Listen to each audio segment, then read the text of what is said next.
Do you have heroes? And do we actually need heroes nowadays? That's what we're going to talk about for a little while. When I was growing up, I definitely had people that I would consider heroes. And I'm thinking more like on TV or in movies. And I can specifically remember the original Batman TV series, Charles Ingalls from Little House on the Prairie, because I just thought he was such a good man and a good dad. And then as I got a little bit older, the late 70s, I'd have the Dukes of Hazzard, where they would all work together to solve problems, and it was kind of funny and all the action. As I got older, my heroes changed a little bit. So, and again, you'll see how old I am as I tell you these things. Marty McFly would have been a hero, and what he went through for Back to the Future. The Ghostbusters, because not only were they kind of weird heroes, but they also were really funny. Frodo, Sam, and Gandalf from The Lord of the Rings. I remember reading those books when I was a young teen, and I could not get enough of them. So I was very thrilled in the 2000s when those movies came out. As an adult, my heroes changed even a little bit more. So my heroes became the Lone Ranger, right? Real old TV series, radio series there. John Wayne. And then most recently, Walt Longmire from the Longmire series on Netflix and in books.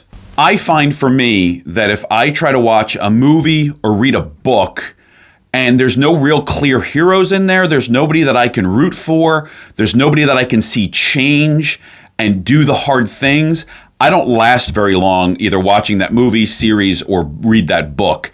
I need a hero. I need somebody to cheer for. I need somebody to relate to so that I can see what they're doing and kind of tie that into my own life.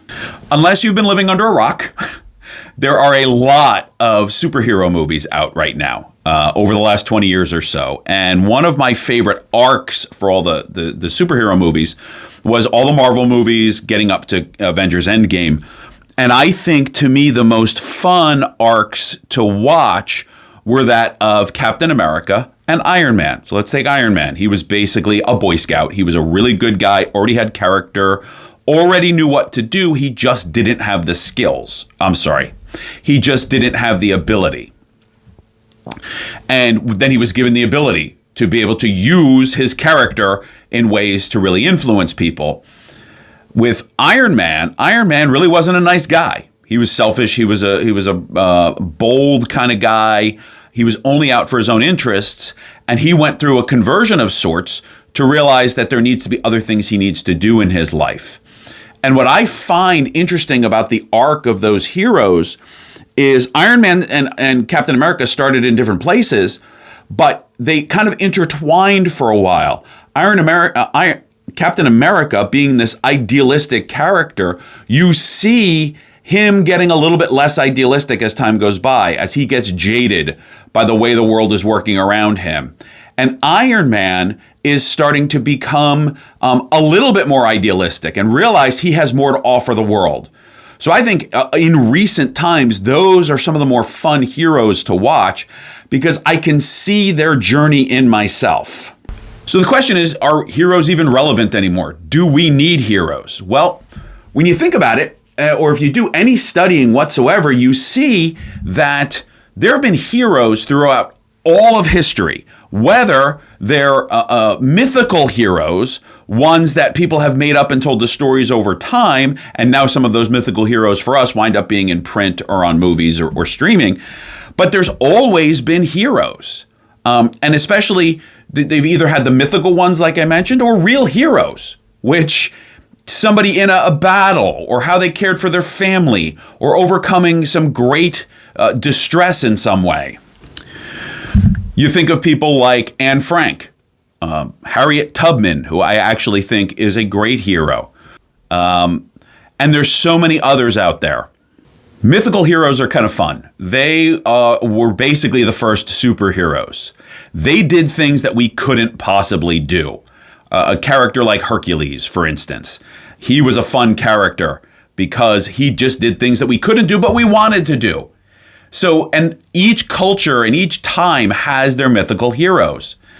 I think it's interesting, too, that when we have real life heroes, they start to get larger than life. If you start hearing, sometimes when you read different books about a character, let's say like Buffalo Bill, who was out in the American West, So much of that, they have to kind of wade through and find out what's real and what's not. It's very difficult.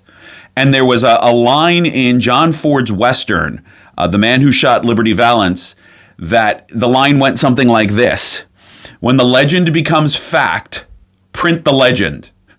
The legend is more interesting, but I think that's what makes heroes overall interesting, whether they are mythical heroes or real life heroes that start to grow to greater proportions. Heroes inspire us. I think that's very clear. They do things we can't do. And if we're really honest about when we see a hero, they do things we would like to do. They overcome things in ways we would like to overcome them. And if you don't think that heroes inspire us, just walk down the toy aisle of any store and look at the amount of stuff that's sold so that kids, and sometimes adults, can actually dress or act like the heroes that they see portrayed out in the media. Heroes challenge us. They challenge our way of thinking, and they challenge the idea that I can't do it. And it calls us on so that instead of us cowering and going, I can't do this, somewhere we go, I can. If he can do it, I can do it. They give us hope. They give us a way we can see through what's going on. Kind of along the same lines of being inspired or being challenged, now we get hope that something is going to resolve the problems, and maybe that something can be us. Heroes are focused on the well-being of others. They always put others in front of themselves.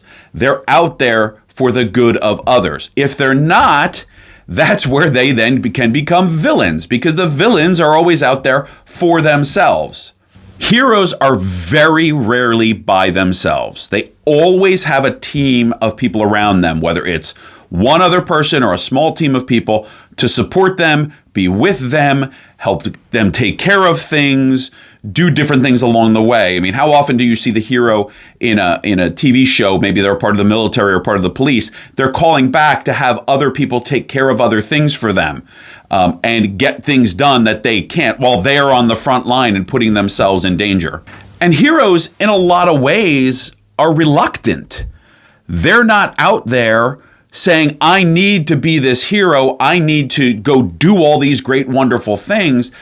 They realize at some part in themselves that they've been given a gift that they need to share with other people, and that how selfish would that be of them to just hold on to it for themselves and not share it with others, not be out there fighting for others. So it's not this choice to say, I'm going to go be this great hero and I'm going to go do all these different things. It's kind of thrust upon them, and they in some ways would rather not be a hero, but they realize where they fit, this is what they need to do. There are heroes around us as well. So there are the mythical, there are the ones that are real life, but are turned into legend. But I think the real heroes that we deal with are those around us, and those that we see are people just like me and you who get pushed into situations that they didn't think they can handle, and they handled it well. I think of the people, all the different heroes that surrounded all the different people at 9/11. I think of those in the military who put their lives on the line for us every day. I think of the moms and dads that are getting up, going to work, and caring well for their children and taking good care of us. I think every single one of them is a hero in their own way. And I'm very grateful that there are people in my life that I spend time with who I can look on as heroes. And one of those who I've mentioned before was my wife, Karen, who dealt with MS and passed a couple of years ago. She was really a hero. She did a lot. Didn't mean she didn't have hard times, but she was really a hero to so many people. And people will still come up to me today and tell me how impressed they were by her. So we have people that we might even be living with that we can consider heroes. Who are your heroes? What makes them your hero? Do you need to maybe look for another hero or two? I think it's a good time to assess that. And just remember as well, we could in fact be heroes to other people. I mentioned moms and dads out there. When your kids are little, you are their hero. So do everything you have to do to continue to be their hero. If you can, please like, subscribe, share, and comment. I read the comments and would like to hear what you guys have to say and see if it could be a part of a future video.